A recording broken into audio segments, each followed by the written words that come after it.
الحمد للہ وکفا وسلام علی عباده الذین اصطفى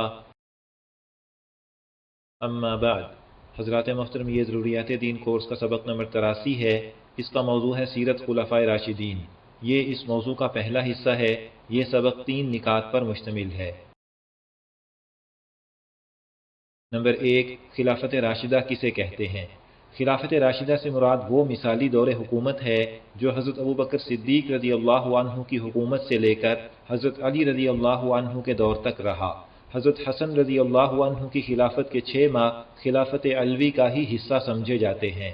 ربیع الاول 11 ہجری سے لے کر ربیع الاول 41 ہجری تک پورے 30 سال بنتے ہیں۔ اس دور کو خلافت راشدہ کہتے ہیں۔ حضرت حسن کے حضرت معاویہ رضی اللہ عنہما سے صلح کر لینے کے بعد حضرت معاویہ رضی اللہ عنہ کا دور حکومت خلافت عادلہ اور اسلامی حکومت ہی تھا، لیکن خلافت راشدہ سے کم درجے کا تھا۔ نبی اکرم صلی اللہ علیہ وسلم کا ارشاد ہے، میری امت میں خلافت 30 سال ہے، اس کے بعد بادشاہت ہے۔ اس حدیث کے معنی یہ ہیں کہ خلافت راشدہ اکٹھی 30 سال ہے، اس کے بعد زیادہ تر سلطنت ہوگی۔ یہ معنی نہیں کہ 30 سال کے بعد خلافت کبھی بھی نہیں ہوگی۔ نمبر 2، حضرت ابوبکر صدیق رضی اللہ عنہ کے حالات و کمالات۔ نمبر 1، نام و نسب۔ حضرت ابوبکر کا نام عبداللہ اور لقب صدیق اور عتیق ہے۔ ابوبکر آپ کی کنیت ہے۔ والد کا نام عثمان اور کنیت ابو قحافہ ہے، اور والدہ کا نام سلمہ اور کنیت ام الخیر ہے۔ حضرت ابوبکر کا تعلق قریش کی شاخ بنو تیم سے ہے۔ 7ویں پشت پر آپ کا نسب رسول اللہ صلی اللہ علیہ وسلم کے ساتھ مل جاتا ہے۔ نمبر 2، ابتدائی حالات۔ آپ رضی اللہ عنہ شروع ہی سے نہایت شریف، پاک باز اور خوش اخلاق تھے۔ مکہ مکرمہ میں آپ کو ایک معزز فرد کی حیثیت حاصل تھی۔ آپ کا ذریعہ معاش تجارت تھا، جس کی وجہ سے آپ کے تعلقات نہایت وسیع تھے۔ آپ حسب نسب جاننے والے بڑے علماء میں شمار ہوتے تھے۔ نمبر 3، خلافت سے پہلے کی خدمات۔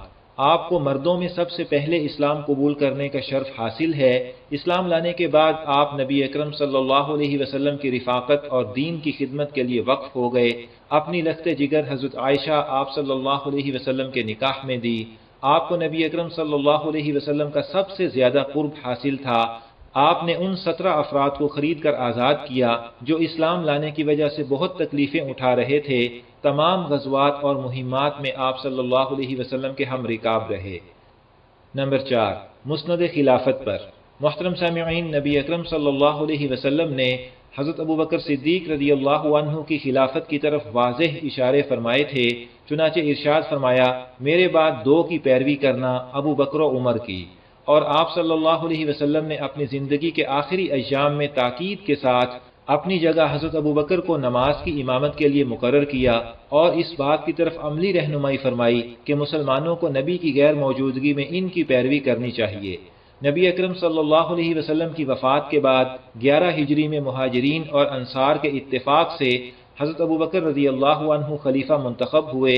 حضرت علی رضی اللہ عنہ کے بارے میں بعض روایات میں آتا ہے کہ آپ نے فوراً حضرت ابوبکر کی بیعت کر لی، اور بعض روایات کے مطابق 6 ماہ بعد بیعت کی۔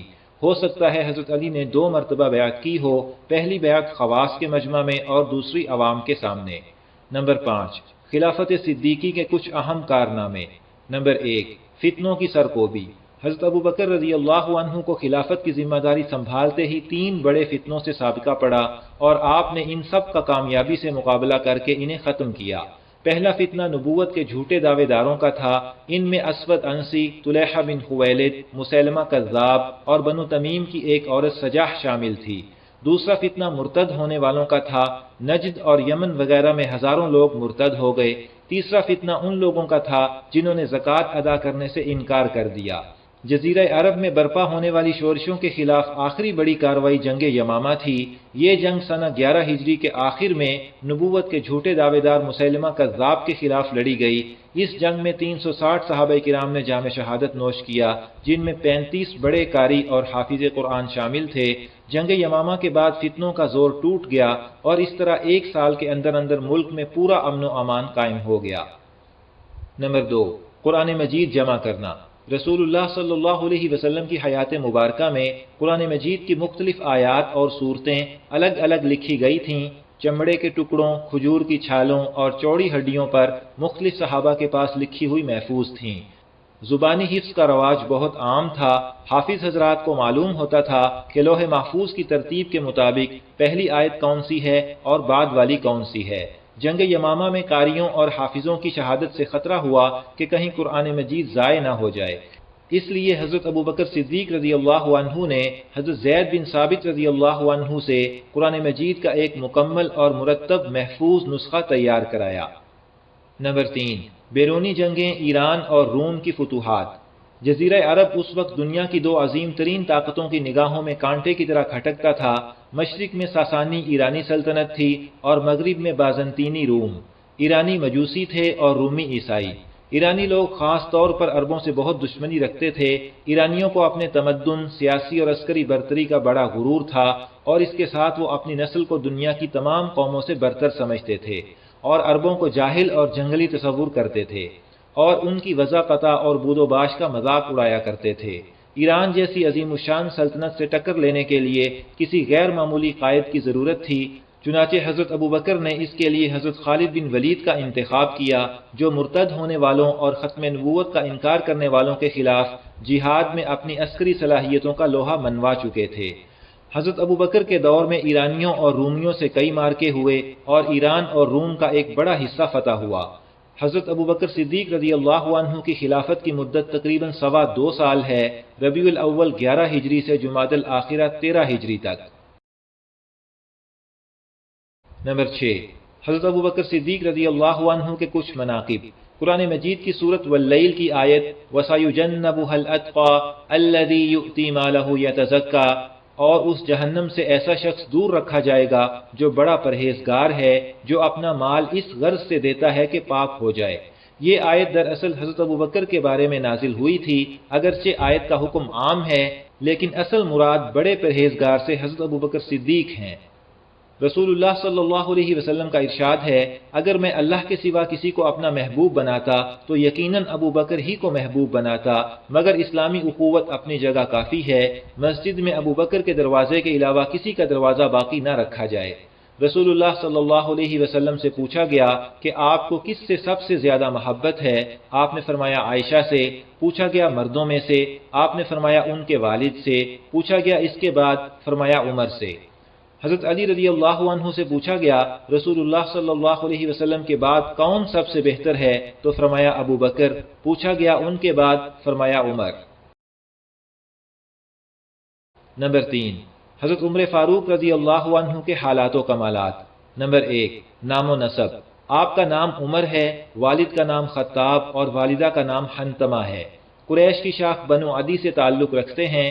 رسول اللہ صلی اللہ علیہ وسلم نے آپ کی کنیت ابو حفص رکھی، اس کے معنی ہے شیر کی طرح دلیر، اور آپ کو فاروق کا لقب عطا فرمایا، یعنی حق و باطل میں فرق کرنے والا۔ آپ کا سلسلہ نسب 9ویں پشت پر آپ صلی اللہ علیہ وسلم سے جا ملتا ہے۔ نمبر 2، ابتدائی حالات۔ آپ کے والد نے لڑکپن میں آپ کو اونٹ چرانے پر لگائے رکھا، لیکن اس کے باوجود آپ نے لکھنا پڑھنا سیکھ لیا، جو پورے مکہ میں چند گنے چنے لوگ ہی جانتے تھے۔ نوجوانی میں تجارت کا پیشہ اپنایا اور عرب سے باہر کے بھی سفر کیے۔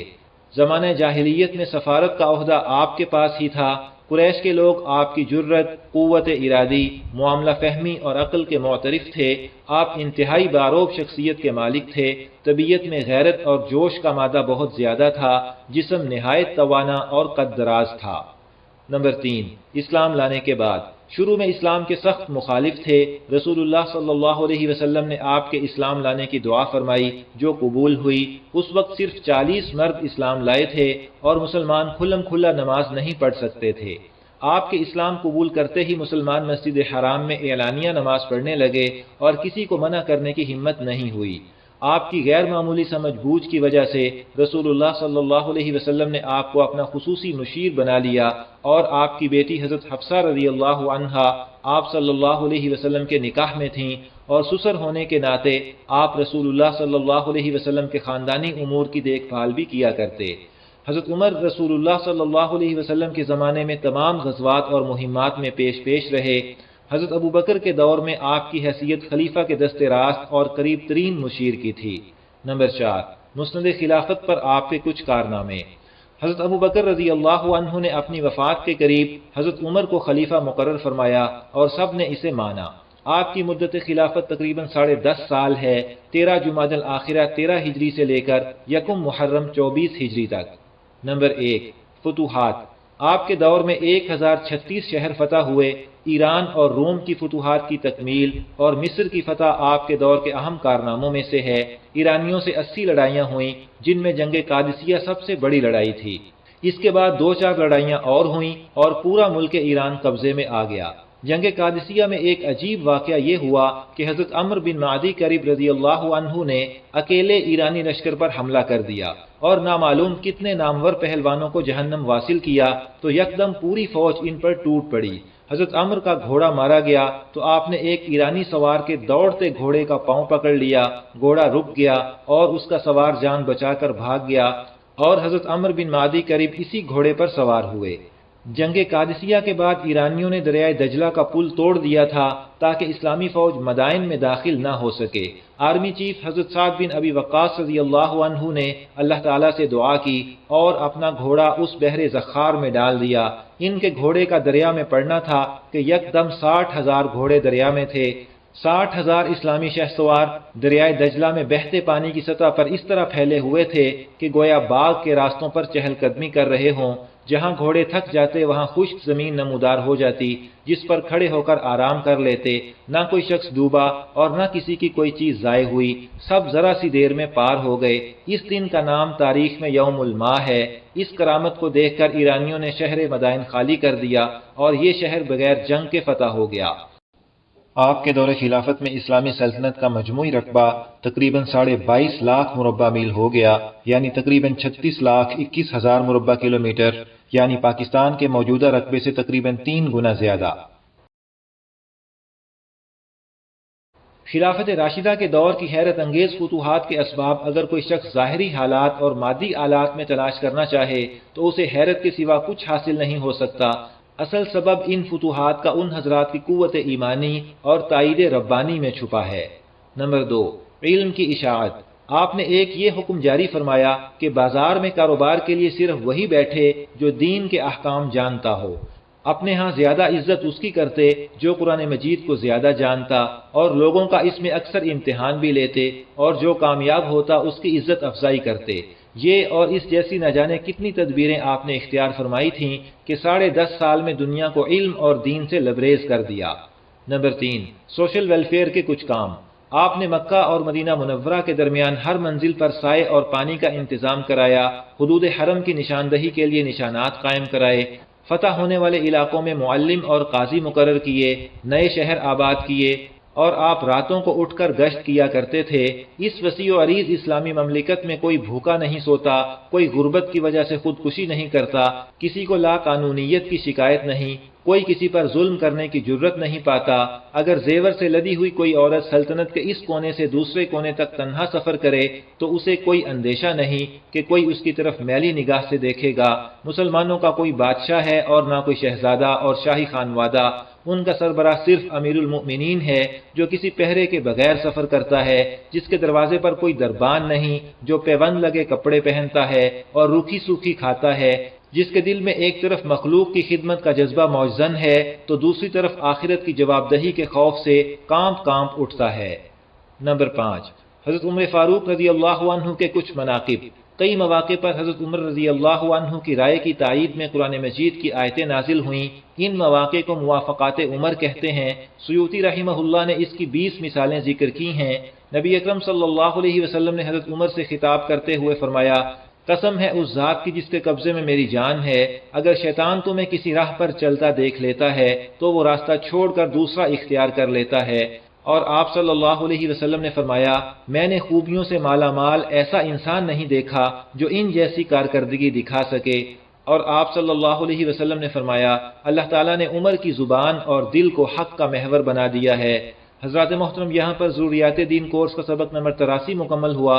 انشاءاللہ تعالی سبق نمبر 84 اس موضوع کا دوسرا حصہ ہوگا۔ اللہ تعالی ہمیں خلفائے راشدین کی سیرت اپنانے کی توفیق دیں، آمین۔